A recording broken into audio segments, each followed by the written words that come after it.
So, let's talk about one of the biggest double-edged swords in all of tech, AI and cybersecurity. Is it our ultimate digital guardian, or is it the most powerful weapon our enemies have ever had? Okay, let's get into it. First off, why do we even need AI in this fight? Well, it really boils down to this one simple, but honestly pretty terrifying question. The digital world is just exploding in size, and right along with it, so are the cyber attacks. They're getting more frequent, more sophisticated, and the sheer volume of threats is just way too much for human analysts to keep up with. And this really gets to the heart of the problem. We're not looking for a needle in a haystack anymore. It's more like we're trying to find one specific atom in the entire universe. Security teams are sifting through billions of data points every single second, trying to spot those tiny little signals that scream danger. This is exactly where we need the machines to step in. So, let's start with the friend side of this whole equation. How exactly is AI stepping up to be our digital guardian? How is it building this brand new line of defense against threats that are just overwhelming us? Well, we're seeing AI pop up all across the security landscape. It's automating the hunt for threats. It's doing incredibly deep analysis on new and evolving malware. It's making our network defenses way smarter. And in the process, it's giving our human-run security operations centers, we call them SOCs, a massive, massive power-up. Now, what I love about this is how we can break down the whole AI buzzword into actual tools that are doing the work. So think of a random forest model as like a big committee of experts. It gets a whole bunch of different opinions on a piece of data, and that makes its final decision incredibly reliable. Then you've got autoencoders. These are like master detectives who know a system so well they can spot anything that's even a little bit out of place. And LSTMs, they look at data over time, connecting the dots to see an attack developing, sometimes even before it happens. And here's the crucial takeaway. AI isn't just about finding threats faster, it's about completely changing our defensive game.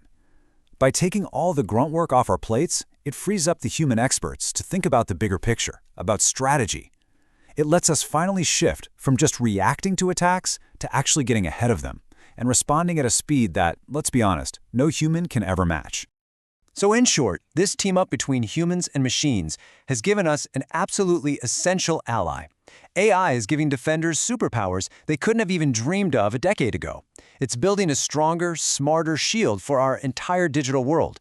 But, as you're about to see, that's only half the story. Because, of course, any powerful tool can be turned into a weapon. The exact same tech we're using to protect ourselves is now being used by the bad guys. The mirror, as they say, has two faces. And this slide just lays it all out, doesn't it? On one side, our defensive AI is trained to spot anything that looks weird or out of place. But on the other side, offensive AI is designed to do the exact opposite. It creates malicious attacks that look perfectly normal, specifically designed to fool our defenses. It's the classic cat and mouse game, but now it's happening at machine speed. And you better believe the attackers are getting creative.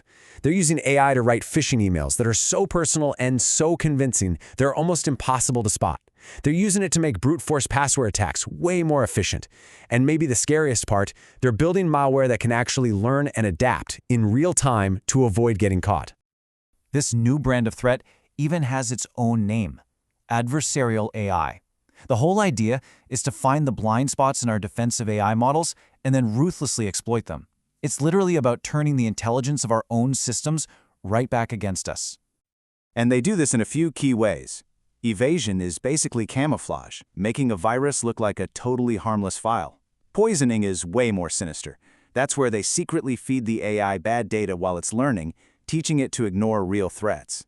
And then there's extraction, which is like an old-school heist, where they literally reverse engineer our defensive AI to find and exploit all its weaknesses. Okay, that sounds pretty bleak, I know. But the good guys are not just sitting around. This has kicked off a full-blown technological arms race. So how are the defenders fighting back against malicious AI? So the response has to be smart, right? It's coming from multiple angles. Adversarial training is basically like a sparring match.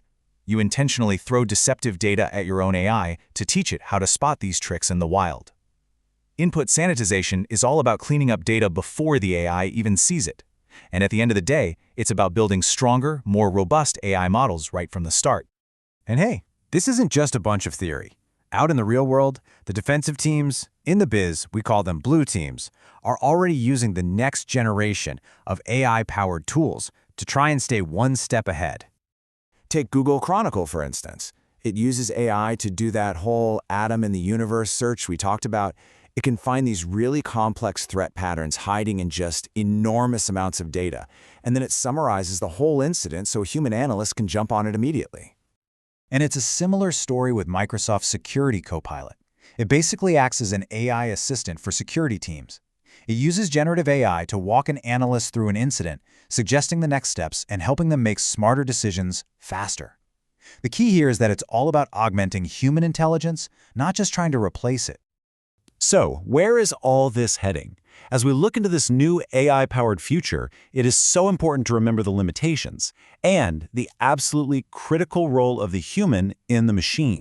Because for all its incredible power, AI is not some magic fix. You know the saying, garbage in, garbage out? If you train it on bad data, you're going to get bad results. It can also generate a ton of false alarms, which can actually burn out the very teams it's supposed to be helping. And as we've already seen, it can still be tricked by a clever attacker. And it's not just about the tech, you know?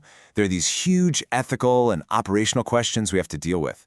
What happens if a powerful security AI is misused?